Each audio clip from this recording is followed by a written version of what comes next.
me to translate it for you? And hold that. Will you hold that one? Yeah, of course. While I'm up there. And then people can see my speech soon.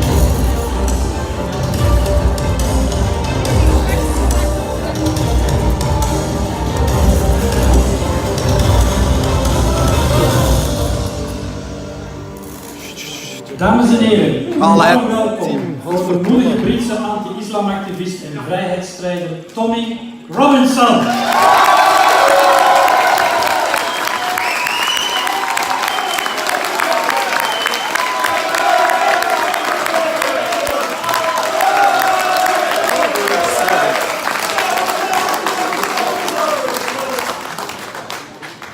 What a beautiful reception. I'd like to start by addressing some of the media. I've seen articles this week that spoke a lot of lies about me, that also said that I promote hate. I'd like to write this down or make sure you get it in your report. If you think we can endure what we do because we do it through hate, what we do through love.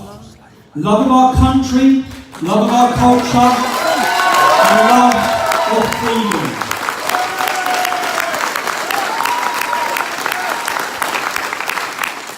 Our love for freedom will always outweigh any oppressive fascist regime, whether that be Islam, communism, or whatever else.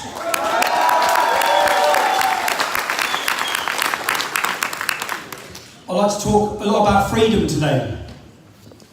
The country I live in now, the country I accept I live in, is a very different country to the one I thought I lived in when I first started my activism. We live in a post-free speech era. The sooner the public understand that, the better. I started my activism 10 years ago. I formed an organisation. I began to speak about Islam. Within the first 6 months of my activism, the police had raided my properties, my mother's home. They had arrested my pregnant wife. On 3 separate occasions, we were targeted. Charges were dropped. What this was about was the beginning of intimidation, the beginning of attempts to silence dissident voices. As I've understood by speaking to Driss earlier, he's experiencing the same. These are not tactics just used against me. These are against everyone that's speaking up across Europe. Now, mine started with the police. When I was first arrested on fabricated charges that were dropped, my bail conditions, these are conditions given by the police that someone, whilst on release from the police, has to abide by. My bail conditions were not to contact the EDL. That was the organisation I was leading. My bail date to return to the police station was for the same date that I was due to speak in a city in the north of England. The police that come to my home, 30 police officers, 15 at each house, armed with machine guns. The police that come were from South Yorkshire Police Force. Now, this was back in 2009. Many of you may have heard of the sexual rape gang epidemic in Britain, especially the town of Rotherham. Rotherham is controlled by South Yorkshire Police. So, back in 2009, it wasn't public. No one knew. There was no evidence of the mass rape of a generation of our daughters at the hands of Islamic gangs. No one knew. So the police, because I was supposed to be talking about these exact issues in their area, they come to my home, they arrested me, and they gave me conditions that would have prevented me from going to that city to talk about that issue. This became a common theme during my activism. I'd done a charity walk. We have an area of London called Tower Hamlets. Tower Hamlets, we have a mayor of London, but Tower Hamlets, a borough with the largest Muslim population, got their own mayor. He was an extremist. He's since been removed. He got in charge of £1 billion taxpayer budget. As soon as he got in charge, he began siphoning money away from moderate organisations and giving it to extremist groups. The population of Tower Hamlets had made it very clear that I wasn't to be allowed into that borough, with an imam making a public statement in the newspaper warning the police what would happen if I went to that borough. I then was taking part in a charity walk that would go from A to B. The police come to see me the day before. It was approximately 30 miles. It was for a children's cancer charity. The police come to ask me the night before to tell me not to enter the borough of Tower Hamlets. I told them to get from A to B, I'll go in a straight line. I'm not going to take any diversion. They said, but you will end up walking through the Muslim community. I said, I live in Luton Town. For those of you who don't know Luton Town is a town 30 miles north of London with a population of 35 to 40% are Muslims. I walk through Muslim communities every day. Now, when I got on my charity walk, which is what it was, a gentleman, you can watch this video on YouTube, someone come up and assaulted me. Once I was assaulted, the police then arrested me. And it was clear, and this is when I realised that they don't care if the whole world is watching. They don't care if it's evident what they're doing is wrong. They will do anything to appease because of the fear they have from certain sections of communities. Now I was arrested, I was put on bail, and my bail conditions for 9 months were not to enter the borough of Tower Hamlets. Exactly what the Muslim Imam had asked for. Now these conditions, I want to talk about conditions because we're talking about freedom. And one of the freedoms is freedom of movement, not just freedom of speech, freedom of movement. I was then, in Britain, we have the Home Office, and there's a department of the Home Office. Police raided my home again. This was in 2016. I was taken to court where they wanted to give me a banning order. The reason they wanted to give me the banning order was not because of anything I had done. They said that my presence could provoke a reaction. My presence could provoke a reaction.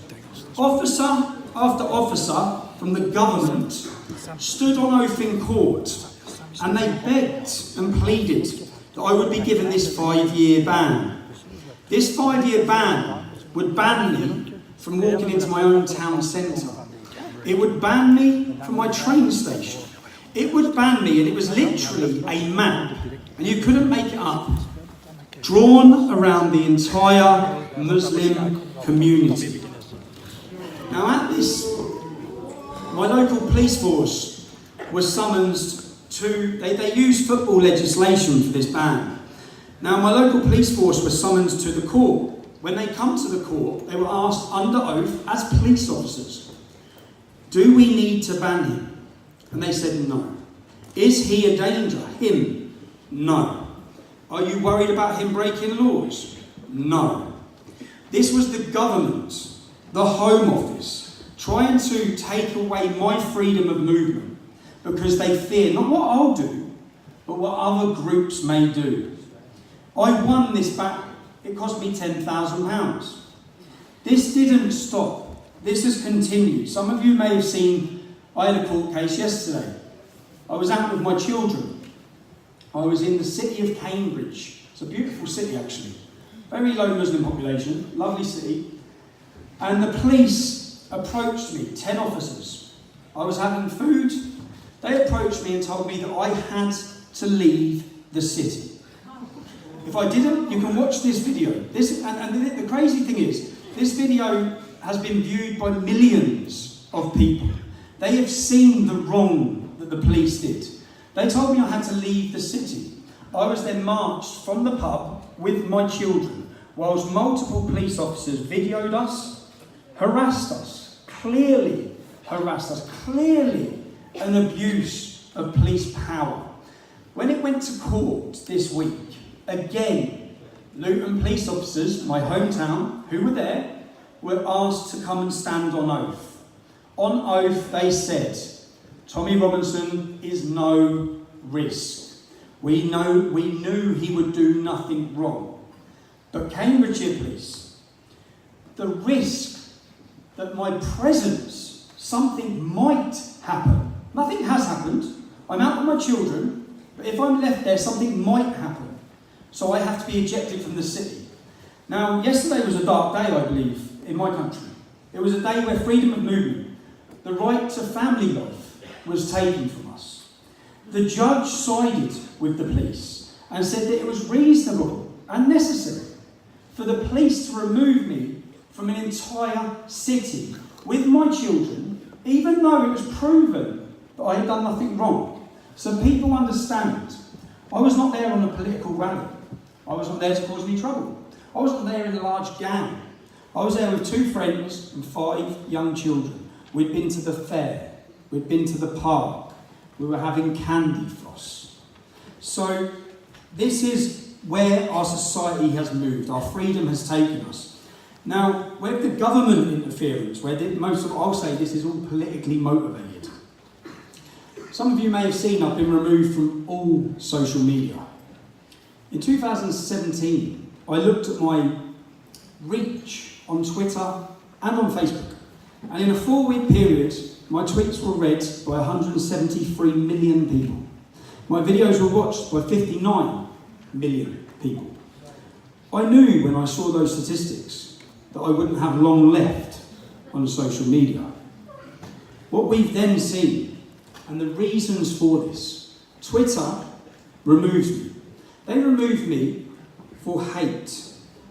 I stated a fact. The tweet that I was removed for, I said 90% of grooming gang convictions. So you understand what grooming gang is. It's the mass rape of young children by gangs of men. In Britain they call it grooming. It should be called rape jihad. But I stated a fact that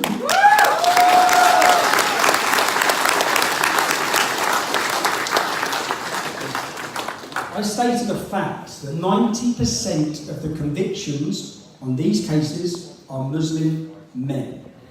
30% of those men convicted are called Mohammed. It's a fact. So what we then understand is that social media companies treat facts as hate speech. I was removed from Twitter. Now how does that affect me? That affects me because just like this week when journalists in this country report lies and tell people I'm a Muslim hater, when they report these sort of things, I can't actually counteract them. I'm gone. This week, or in the last coming weeks, after that, become PayPal. PayPal removed me. No reason given. In the last 2 weeks, my book has been removed from Amazon. My book was called Muhammad's Quran, Why Muslims Kill for Islam. It was simply put in the Quran in chronological order, as in the order that it was, the historical order that it happened, not in a muddled up order like most Qurans are. That was sold for 2 years, now it's been removed from Amazon.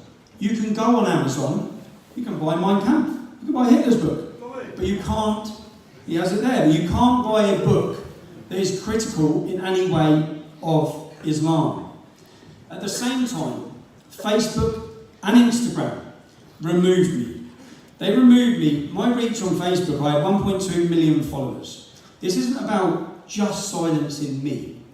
This is about stopping every one of you having the opportunity to hear an alternative viewpoint. It's about giving back the monopoly to the mainstream media.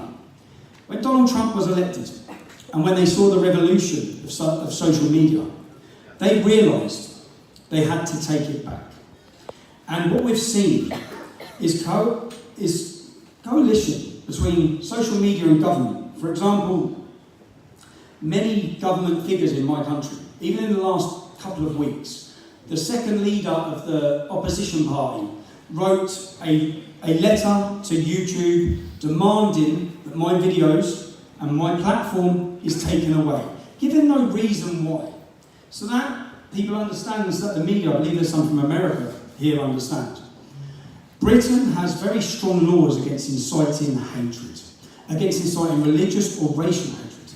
I have never been arrested or convicted under any of those laws. I stand here now as someone who is nearly completely unpersoned. I stand here with no social media, no platform on Facebook, no platform on PayPal, soon to be probably deleted off YouTube, and I have not committed one single crime. What comes after that? That's what every one of you have to think. What is next? Because if they can do this to me, they can do it to Philip, they can do it to Trees. I can be a test case.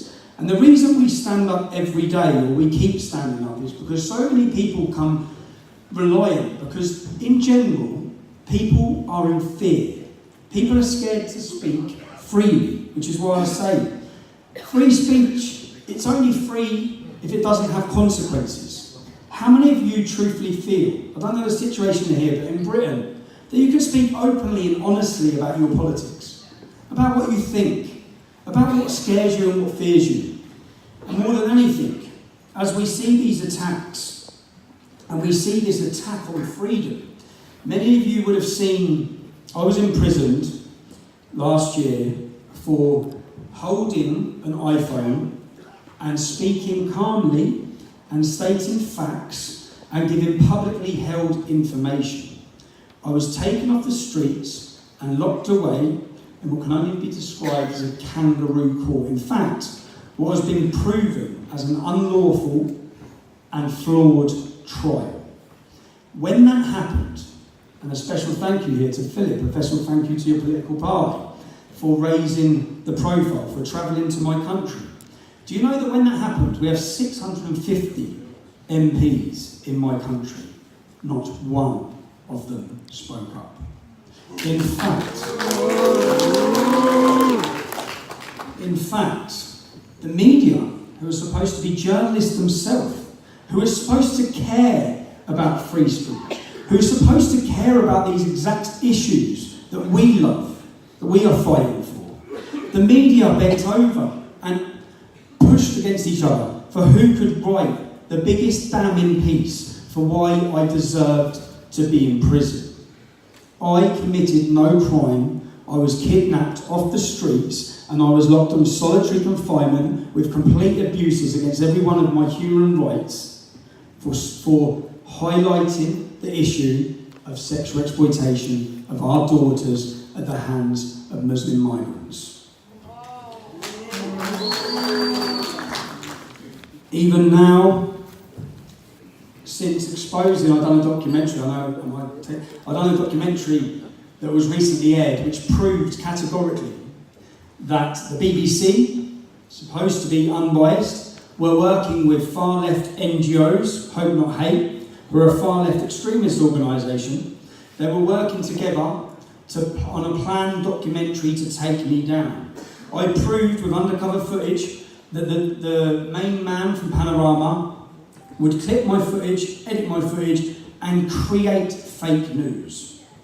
Within 24 hours, I was removed from social media, and the next week, I've been recharged for the same offence that I was imprisoned for last year.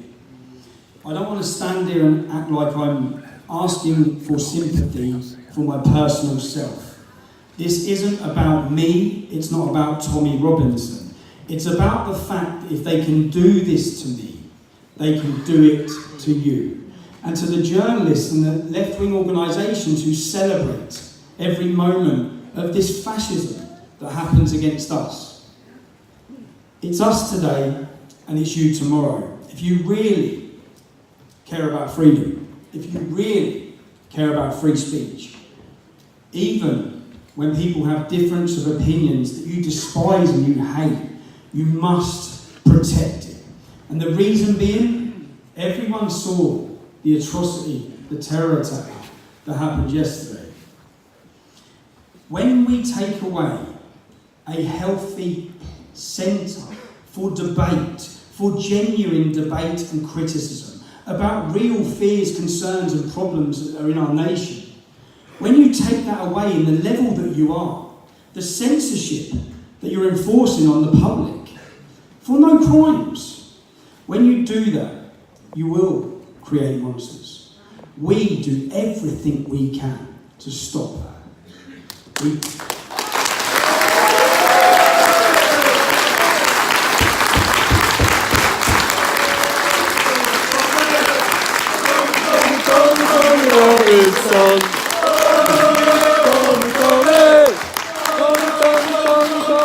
Robinson. I'll just end this on freedom is worth. I'll end it on a message to the establishment, a message to the jihadis, a message to every one of you. Freedom is worth fighting for, and freedom is worth dying for. Thank you.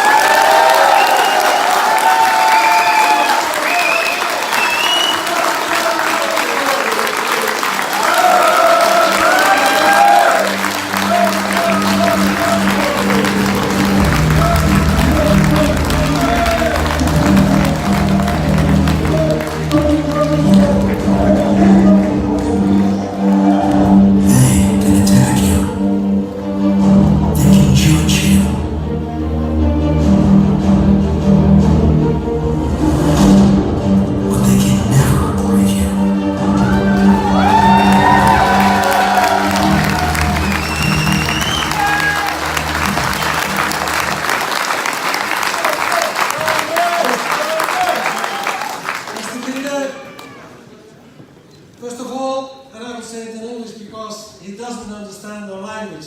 Dutch is learning. We teach him in English. Eigen volk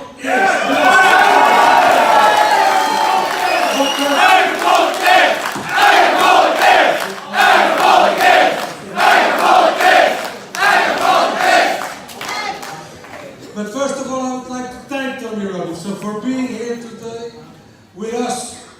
For me, and I said it in London, in Whitehall, in front of Downing Street 10 before, 10,000, 20,000 people who came out to support Tommy when he was in jail.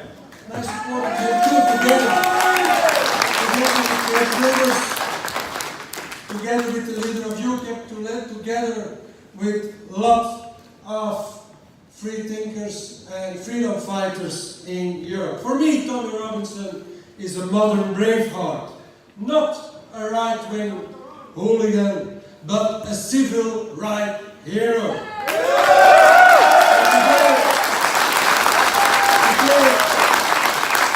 We stand with Tommy because if Tommy Robinson is silenced, prosecuted and jailed, so are all of we, and so is everybody who is fighting against mass immigration, who is fighting against Islamization, who is fighting for the right to defend our own people, who is fighting for free speech and freedom of speech. Thank you very much.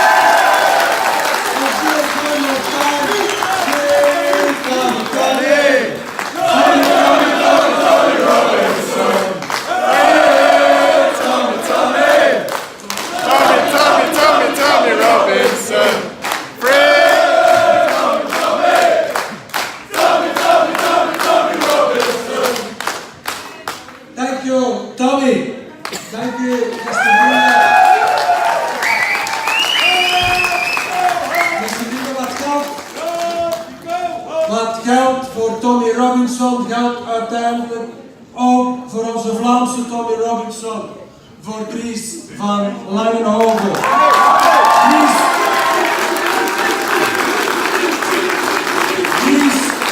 Dries vecht dezelfde strijd voor vrije meningsuiting tegen de dictatuur van de politieke correctheid. En inderdaad, Tommy Robinson en Dries van Langenhoven